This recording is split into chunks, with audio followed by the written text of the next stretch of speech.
How's it going, Bagram?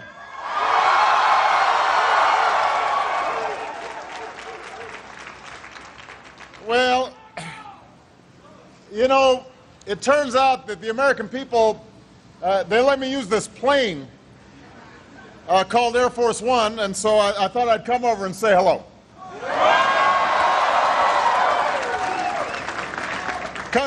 Couple of people I want to thank, in addition to Sergeant Major Eric Johnson for the outstanding introduction and his great service. I want to thank Major General Mike Scaparetti. Thank you for your great work as Commanding General. I want to thank Ms. Dawn Libery, who's the Senior Civilian Representative of Regional Command East, for her outstanding work, and Brigadier General Stephen Quast, Commander 455th Air Expeditionary Wing. Thank you all for your outstanding service. Give them a big round of applause.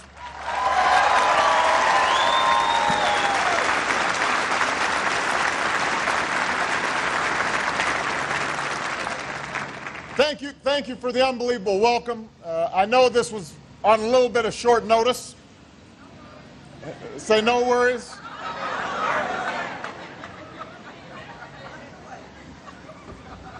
It is great to be here at Bagram, and it's great to see all the services. We've got Air Force, we've got Army, we've got Navy, we've got some Marines in the house,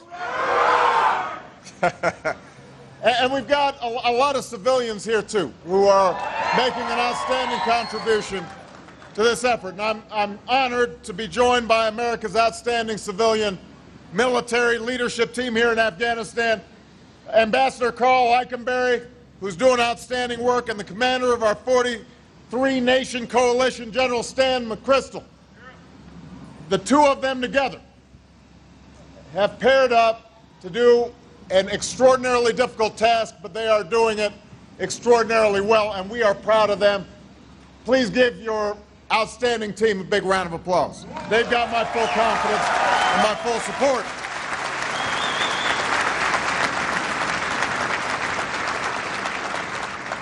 We're also joined by troops from some of our coalition partners, because this is not simply an American mission or even just a NATO mission. Al-Qaeda and their extremist allies are a threat to the people of Afghanistan and the threat to the people of America, but they're also a threat to people all around the world, and that's why we're so proud to have our coalition partners here with us. Thank you very much for the great work that you do. We salute you and we honor you for all the sacrifices you make, and you are a true friend of the United States of America. Thank you very much.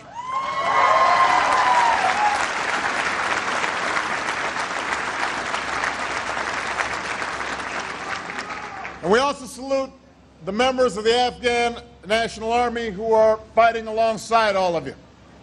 They're risking their lives to protect their country. And as I told President Karzai today, the United States is a partner, but our intent is to make sure that the Afghans have the capacity to provide for their own security. That is core to our mission, and we are proud of the work that they are doing and the continuing increased capacity that we're seeing out of Afghan National Security Forces. So thank you very much for the great work you're doing to take responsibility for security here in your own country. And to the Afghan people, I want to say that I'm honored to be a guest in your country. Now, the Afghans have suffered for decades of war, but we are here to help Afghans forge a hard-won peace while realizing the extraordinary potential of the Afghan people, Afghanistan's sons and daughters, from the soldiers and the police to the farmers and the young students. And we want to build a lasting partnership founded upon mutual respect. And I'm looking forward to returning to Afghanistan many times in the years to come.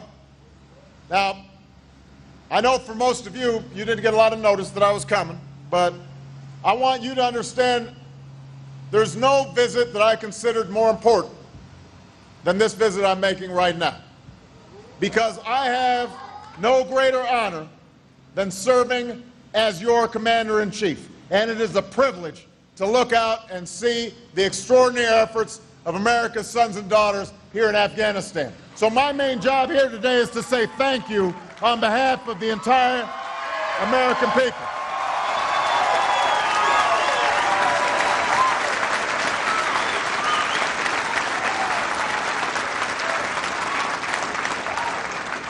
You are part of the finest military in the history of the world, and we are proud of you.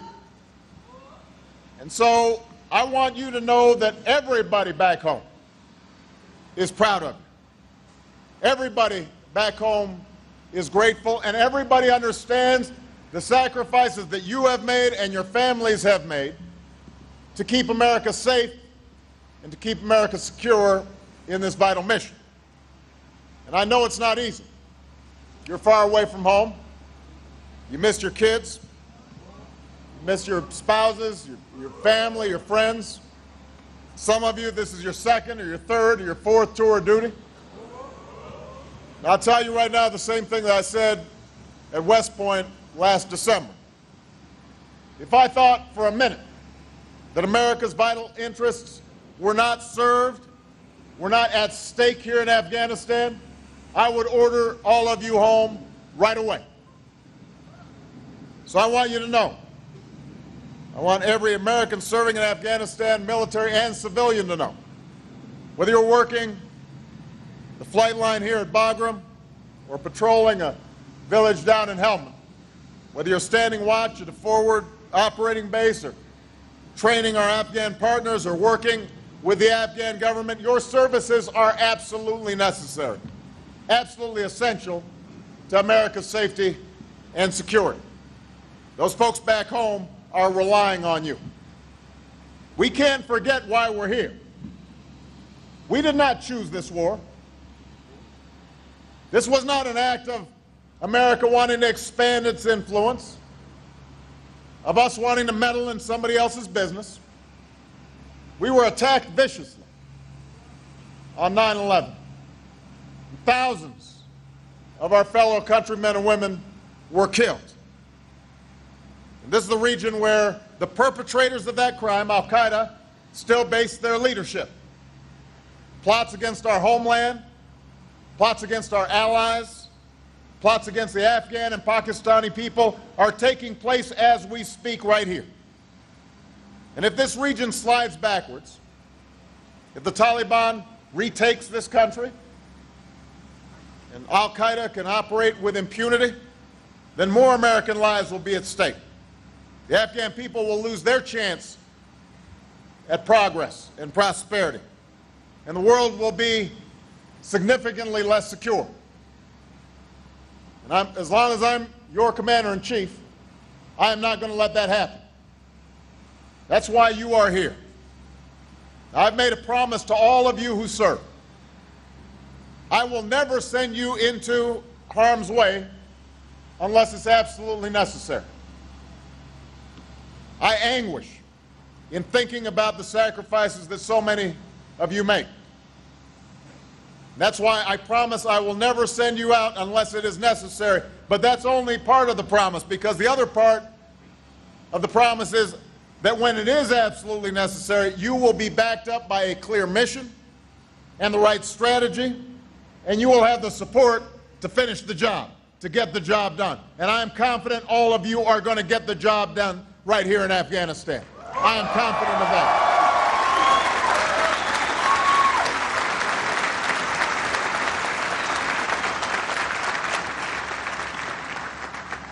That's why I ordered more troops and civilians here into Afghanistan shortly after taking office. That's why we took a hard look and forged a new strategy and committed more resources in December. That's why we pushed our friends and allies and partners to pony up more resources themselves, more commitments of aid and additional forces and trainers. Our broad mission is clear. We are going to disrupt and dismantle, defeat and destroy Al-Qaeda and its extremist allies. That is our mission. And to accomplish that goal, our objectives here in Afghanistan are also clear. We're going to deny Al-Qaeda safe haven. We're going to reverse the Taliban's momentum. we're going to strengthen the capacity of Afghan security forces and the Afghan government so that they can be